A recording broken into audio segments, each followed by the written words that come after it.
नमस्कार, मी आनंदी कुणाल पाटील. मी माझ्या करिअर राईस या चॅनलमध्ये तुमचं सगळ्यांचं खूप खूप मनापासून स्वागत करते. आज मी करणार आहे घरच्या साहित्यात अगदी सोप्या पद्धतीने हलवाई स्टाईल मालपोहे. तर ते कसे करायचे त्यासाठी आपण साहित्य पाहूया.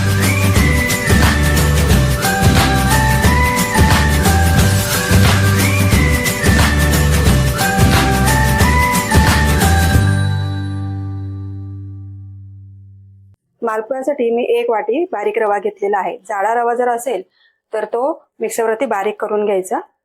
1 वाटी रव्यासाठी 3 वाटी गव्हाचं पीठ. मी गव्हाच्या पिठाच्या ऐवजी मैदा वापरला तरी सुद्धा चालेल. त्याच्यानंतर दूध घ्यायचे. मलाई घेतली, दुधावरची साय आहे ती घ्यायची, त्याच्यामुळे आपले मालपोहे सॉफ्ट होतात. आणि वेलची पावडर फ्लेवरसाठी घेतलेली आहे. आता आम्ही या बोलमध्ये पहिला रवा घेते. 1 वाटी रवा. त्याच वाटीने मी हे गव्हाचं पीठ मोजून घेतलेलं आहे ते सुद्धा घालून घेते. ह्याच्यामध्येच थोडीशी आपल्याला वेलची पावडर घालून घ्यायची. हे दोन्ही व्यवस्थित आपल्याला मिक्स करून घ्यायचे.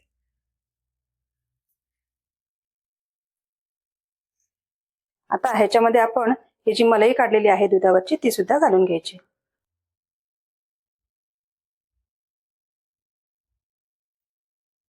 आता आपण दूध घालायचंय. आता ज्या वाटीने मी रवा घेतला होता किंवा गव्हाचं पीठ मोजून घेतलं होतं त्याच वाटीने मोजून मी दूध घालणार आहे, म्हणजे आपल्याला दूध किती लागेल ते समजेल. दूध एकदम घालायचं नाहीये, आपल्याला थोडं थोडं दूध घालायचंय. एकदम दूध घातलं तर गव्हाच्या पिठाच्या गुठळ्या होते, म्हणून दूध थोडं थोडं घालायचंय.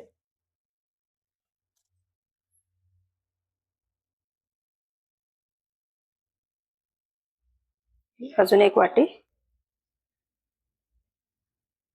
आपल्याला एकदम पातळ असं पण पीठ करायचं नाहीये आणि खूप घट्ट असं पण पीठ करायचं नाही. हे बघा, आता या पद्धतीने आपलं बॅटर तयार झालंय. ही अशी एक धार पडते. इतपत आपण आता दूध घालून घेतलेलं आहे. म्हणजे जवळजवळ आपल्याला 5 वाट्या दूध लागलेलं आहे ह्याच्यासाठी. आता हे आपण 15 ते 20 मिनिट आपण झाकून ठेवूया. आता हे पीठ भिजतंय तोपर्यंत आपण साखरेचा पाक करून घेऊया. आता साखरेचा पाक करण्यासाठी मी 1 वाटी रवा घेतला होता आणि 3 वाटी गव्हाचं पीठ घेतलं होतं. तर मग 3 वाटी गव्हाचं पीठ आणि 1 वाटी रवा मिळून 4 वाटी होतात. तर मी 4 वाटी साखर मोजून घेतली. तर छोट्या वाटीने मी 4 वाटी साखर मोजून घेतली आणि जेवढी साखर तेवढंच आपल्याला पाणी घालायचंय. हे मी तेवढंच पाणी मोजून घेतलंय. आता आपण ह्याचा पाक करायला ठेवूया.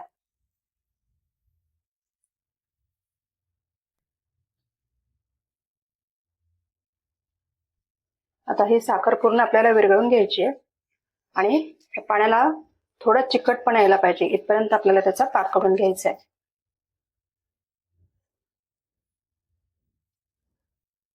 हे बघा, साखर पूर्ण विरघळलेली आहे. आता आपण त्याच्यामध्ये थोडंसं केशर घालणार आहोत. थोडंसं मी केशरच्या काड्या घालते. हे केशर ऑप्शनल आहे, घातलं तरी चालेल, नाही घातलं तरी सुद्धा चालेल. हे फ्लेवरसाठी थोडंसं घातले त्याच्यामध्ये.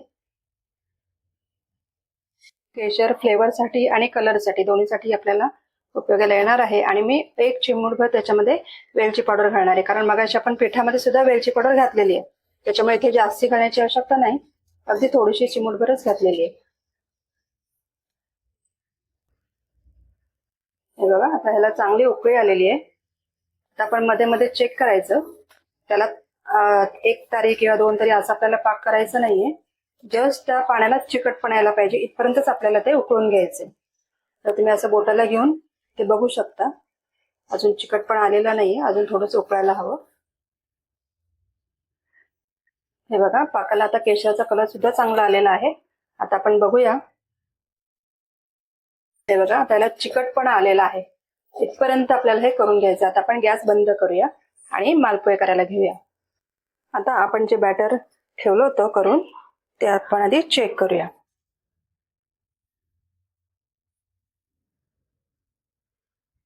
थोडं घट्टही झालंय. आपल्याला थोडं अजून त्याच्यामध्ये दूध घालायला लागणार आहे. पण याच्यामध्ये आता दूध घालून घेऊया.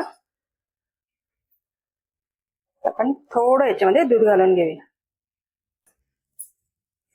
आपल्याला ते डावाने व्यवस्थित कुटता आलं पाहिजे इथपर्यंत आपल्याला ते पातळ करून घ्यायचे.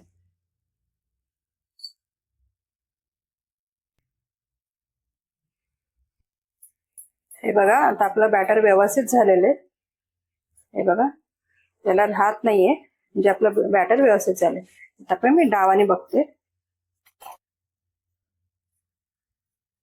हे बघा हे असं आपल्याला याची अशी धार व्हायला पाहिजे. आता हे अगदी परफेक्ट आहे. आता आपण मालपुळे करायला घेऊया. तूप गरम करत ठेवलेलं आहे. आता आपण एक थेंब त्याच्यामध्ये बॅटर घालून बघूया. तूप आपलं व्यवस्थित गरम झालेलं आहे, ते लगेच वरती आलं. मालपुळे करायला शक्यतो पसरट भांडं घ्यायचं, म्हणजे मालपुळे अगदी व्यवस्थित होतात.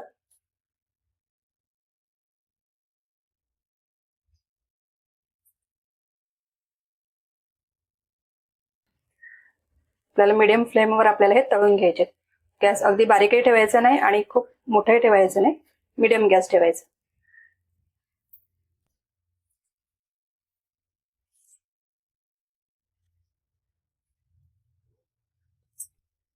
एक बाजू आपल्याला पूर्ण व्यवस्थित गोल्डन कलर येईपर्यंत आपल्याला फ्राय करून घ्यायचे.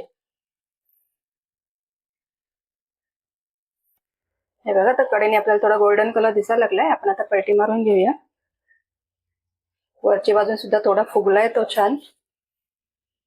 वरच्या बाजून सुद्धा तो फुगलाय मस्त. हे बघा अगदी परफेक्ट कलर आलेला आहे. असाच आपल्याला हा तळून घ्यायचा आहे.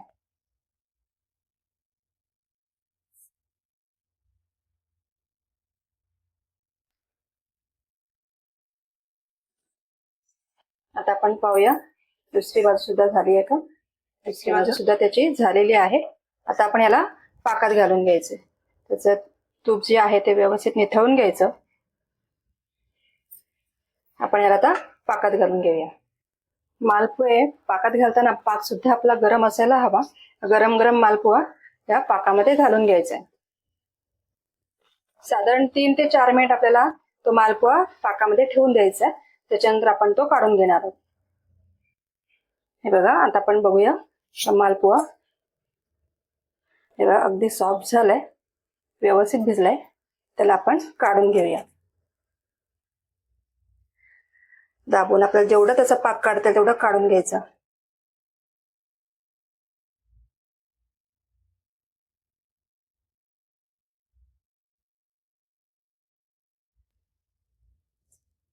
अगदी सॉफ्ट असा आपला मालपुआ तयार झालाय.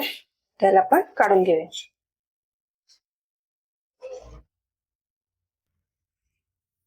हे पहा हा मालपुआ तयार आहे. आता बाकीचे आपण सगळे असेच करून घेऊया.